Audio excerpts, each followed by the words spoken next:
अब माननीय Bhupendra Yadav ji to reply the discussion. सम्मान्य उपसभापति जी, सम्मान्य उपसभापति जी, जी सबसे पहले तो मैं सदन का धन्यवाद देना चाहूंगा कि सदन के 24 सदस्यों ने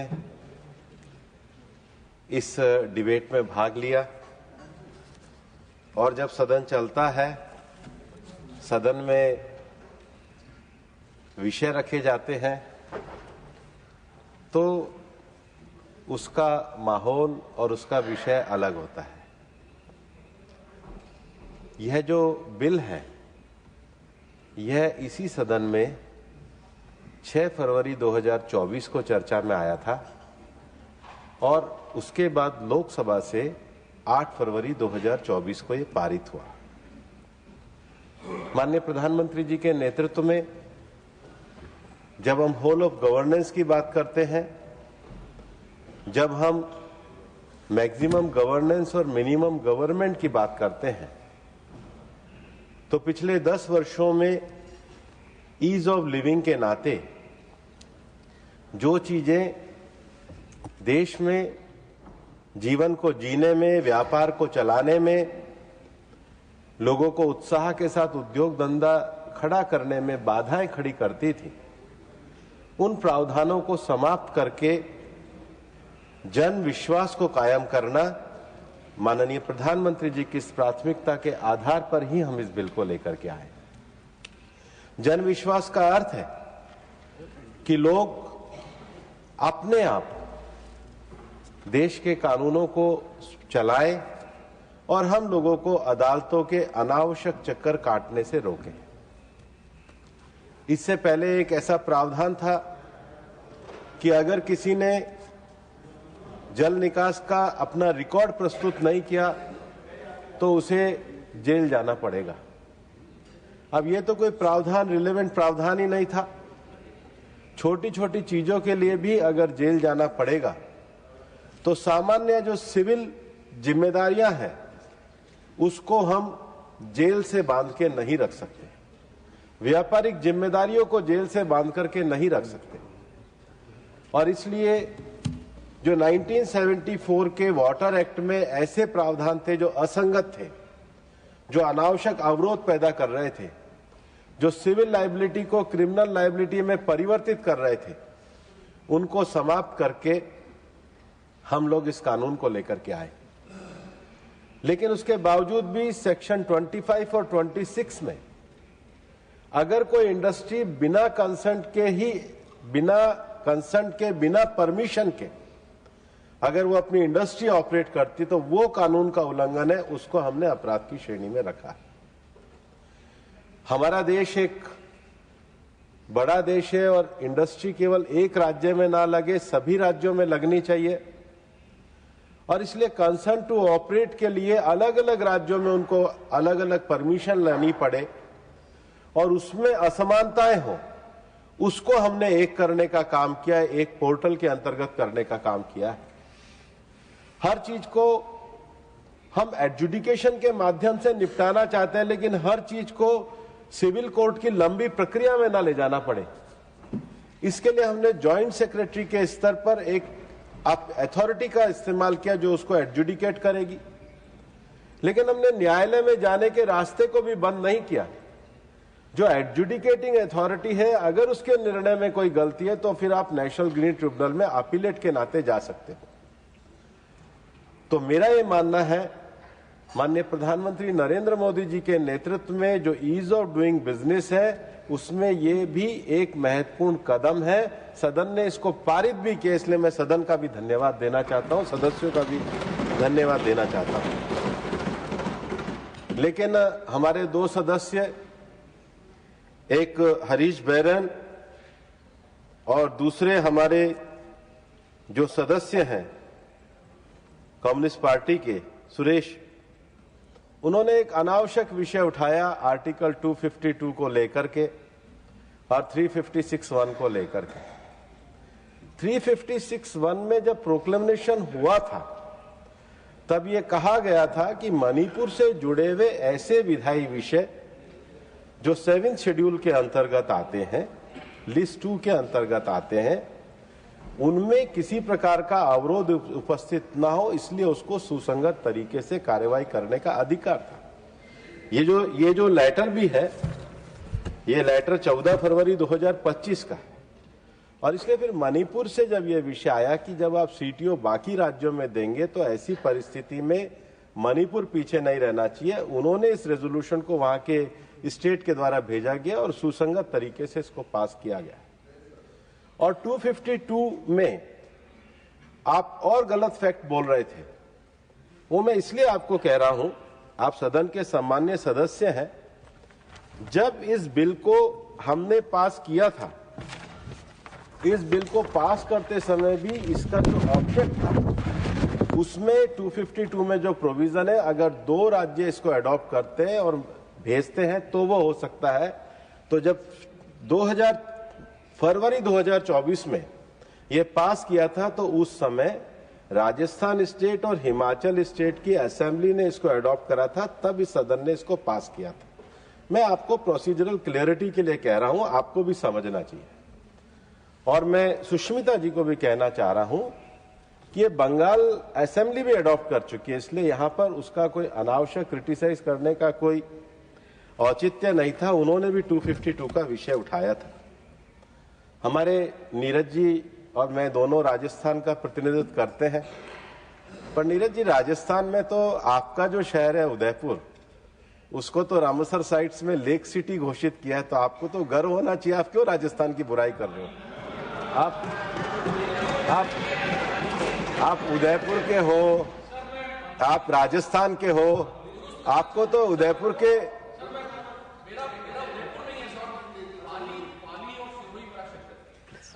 लेकिन आपको तो गौरव होना चाहिए राजस्थान पे। आप क्यों राजस्थान की इस तरह बुराई कर रहे हो? मैं आपको ये कहना चाह रहा हूं कि आपने सहकारी संघवाद का विषय उठाया, इस बिल में भी हमने ध्यान रखा। बल्कि एडजुडिकेटिंग अथॉरिटी भी जो फाइन कलेक्ट करेगी, उसका भी जो 75% पैसा है वो वापस से हम लोग राज्यों को ही देने वाले हैं। इस पर जो विषय की शुरुआत हमारी तरफ से भी करी, महाराजा सेंजोबा जो हमारे मणिपुर के विधायक हैं, उन्होंने मणिपुर की इसकी आवश्यकता को बताया और मणिपुर में निश्चित रूप से इस आवश्यकता को हम आगे बढ़ाने का काम कर रहे हैं। मैं ये भी कहना चाहता हूं कि सुष्मिता जी ने जो विषय उठाया है वो जल शक्ति मंत्रालय के, मैं पर्यावरण मंत्री हूं, दोनों में अंतर है। लेकिन फिर भी मैं आपको ये कहना चाह रहा हूं कि डेमोक्रेटिक विषय पे जो आप मणिपुर के को जो जोड़ रही थी, इलेक्शन में जो डेमोक्रेसी की चिंता बंगाल की है, मणिपुर की इतनी नहीं है। पूरे देश में पीसफुल तरीके से, मैं मणिपुर में भी इंचार्ज था, बड़ा पीसफुल इलेक्शन था।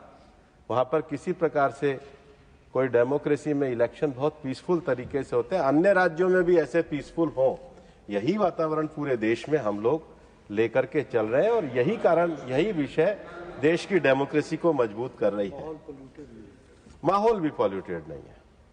मैं ये कहना चाहता हूं, विल्सन जी ने, अयोध्या रामी रेड्डी जी ने अपने विषय यहां पर रखे, लेकिन मुझे लगा नहीं कि राघव चड्ढा जी को सच कह रहे थे कि ये तो स्टेट का विषय है और जो पंजाब स्टेट है वो बीमारी दूर करने में भी फेल है, प्रदूषण में भी फेल है, रोकथाम में भी फेल है और स्टेट लिस्ट के विषयों को प्रोटेक्ट करने में भी फेल है। आपने सच कहा, क्या था नहीं मुख्यमंत्री जी से नाराजगी है या आपके मन की सच भावना है, मुझे लगता है। लेकिन हम ये जानते हैं कि पंजाब में जिस तरीके से वहां का जो जमीन का जो पॉल्यूशन का खतरा है, हमने लगातार नोटिस भी दिए हैं और मेरा ये मानना है कि पंजाब में सबसे बड़ी समस्या है। इस पर राज्य सरकार जो कार्य कर रही है, लेकिन ये सभी की चिंता है। दूसरा जो विषय थंबी दुरई जी ने इसका समर्थन किया। सुरेश रेड्डी जी ने पावर ऑफ स्टेट्स की जो बात कही है, इसमें किसी भी तरीके से स्टेट की पावर को नहीं लिया है। चूंकि भारत राज्य में अब आंध्र और तेलंगाना में दो जगह अगर कोई इंडस्ट्री लगाना चाहती है, तो जब एक सीटीओ अगर एक जगह से मिल जाएगा तो दूसरी जगह ऑटोमेटिकली वो कर्नाटक में भी लगा लेगी, तमिलनाडु में भी लगा लेगी, ताकि जो परमिशन जब आपके पास एक बार है, कंसेंट टू ऑपरेट की परमिशन आपके पास एक बार है, तो बार बार हर स्टेट में जाकर के अगर हम कार्य करेंगे तो उससे हमारी परेशानी रहने वाली है। जीके वासन जी, माया नरोलिया जी ने भी इस और जांगड़ा जी ने भी इसका समर्थन किया है। फौजिया खान जी ने जो प्लास्टिक पॉल्यूशन और बाकी बातें कही है, और प्रफुल्ल पटेल जी ने भी जो सोर्स, जो वाटर रिसोर्स है उसकी बात कही है। ये सच है कि हमारे देश में सारी नदियां जो है हिमालय के ग्लेशियर से नहीं निकलती है। हमारे देश में बहुत नदियां जो हैं वो उस क्षेत्र से निकलती हैं जहां पर वन बहुत ज़्यादा है, और देश के दक्षिण भागों को जो नदियां निकलती है उसका जो फॉरेस्ट एरिया है, और विशेष रूप से उस फॉरेस्ट एरिया को बचाने के लिए, उस फॉरेस्ट एरिया के प्रोटेक्शन के लिए हम लोग काम कर रहे हैं। मैं आपको कहना भी चाहता हूं कि संयुक्त राष्ट्र संघ की जो फॉरेस्ट की जो रिपोर्ट निकलती है उसमें माननीय प्रधानमंत्री जी के नेतृत्व में भारत फॉरेस्ट के अपने कोर एरिया को बचाने वाला दुनिया का तीसरे नंबर का राज्य है, और लगातार हम अपने फॉरेस्ट का जो एरिया है उसको बचाने में कामयाब हुए हैं। जयराम जी तो रिपोर्ट पढ़ते ही रहते हैं, एफए की रिपोर्ट है, ये ट्वीट करते तो अच्छा लगता है देश की उपलब्धि पे भी। मैं ये कहना चाहता हूं कि प्रियंका जी को गलतफहमी थी, मैं बंगाल में नहीं, मैं बंगाल में तो था लेकिन बिहार में नहीं था और दिल्ली में ज़्यादा था। लेकिन मैं आपको ये कहना चाहता हूँ और मैं बताना चाहता हूँ कि चूंकि ये विषय जरूर जल प्रदूषण का है, लेकिन दिल्ली का जो पर्यावरण है हमारी चिंता का विषय है। हम 9 अगस्त से लेकर और आज तक लगातार हमने 6 बैठकें करी हैं। देश के हमारे कृषि मंत्री जी के साथ हमने हरियाणा, पंजाब, यूपी और राजस्थान में वहाँ के कृषि मंत्रियों के साथ भी बैठक करी है। मैं ये भी बताना चाहता हूँ कि अगर आप 2016 से तुलना करेंगे तो पराली के जलने में भी 90% की कमी आई है। मैं मानता हूँ कि अभी स्थिति में और सुधार करने की आवश्यकता है, लेकिन अगर 400 से ऊपर के AQI के डे हैं तो उसकी भी संख्या इस बार तुलनात्मक रूप से लगातार कम होते जा रहे हैं। लेकिन जो मानव आधारित एंथ्रोपोसेंट्रिक जो गतिविधियों के कारण, चाहे डस्ट पॉल्यूशन हो, व्हीकल पॉल्यूशन हो, इंडस्ट्री पॉल्यूशन हो, उन सब विषयों पे हम लोग काम करें। और कभी सदन में ये प्रश्न आएगा तो निश्चित रूप से, चूंकि ये विषय आज की वार्ता का नहीं है, मैं खुल करके जवाब और सरकार के जो ईमानदारीपूर्ण तरीके से प्रयास हुए हैं उसकी सार्थक चर्चा भी इस सदन के सामने करना चाहूँगा। हमारे राम जी ने जो नदियों के प्रदूषण की बात करी है, वो नदियों के प्रदूषण की चिंता को लेकर के जल शक्ति मंत्रालय काम कर रहे हैं। स्वाति मालवीय जी का भी जो यमुना को लेकर के कंसर्न था, शंभू पटेल, मस्तान राव जी और लहर सिंह जी का विषय था, उनको भी पूरे तरीके से एड्रेस करने के लिए सरकार कार्य कर रही है। जया जी ने जो विश्वास और होप की बात करी है, मैं आपको विश्वास दिलाना चाहता हूं कि ये बिल तो हम ऑलरेडी लोकसभा और राज्यसभा में पास कर चुके हैं। आज ये बिल केवल इतना ही आया है कि कंसर्न टू ऑपरेट और बाकी विषय जो मणिपुर में भी लागू होने थे, चूंकि अन्य राज्यों ने इसको अपना लिया है, तो यहाँ पर ये सदन अगर उसको इस विश्वास को अगर ये सदन अपना समर्थन देगा तो ये जो प्रावधान है ईज ऑफ डूइंग और ईज ऑफ लिविंग बिजनेस के, ये मणिपुर में भी लागू हो सकेंगे। बिल हम इस दोनों सदनों में वैसे ही पास कर चुके हैं, और ये विश्वास और होप जो आपने विश्वास व्यक्त किया है, इसको निश्चित रूप से हम पूरा करेंगे। धन्यवाद। धन्यवाद। I shall now put the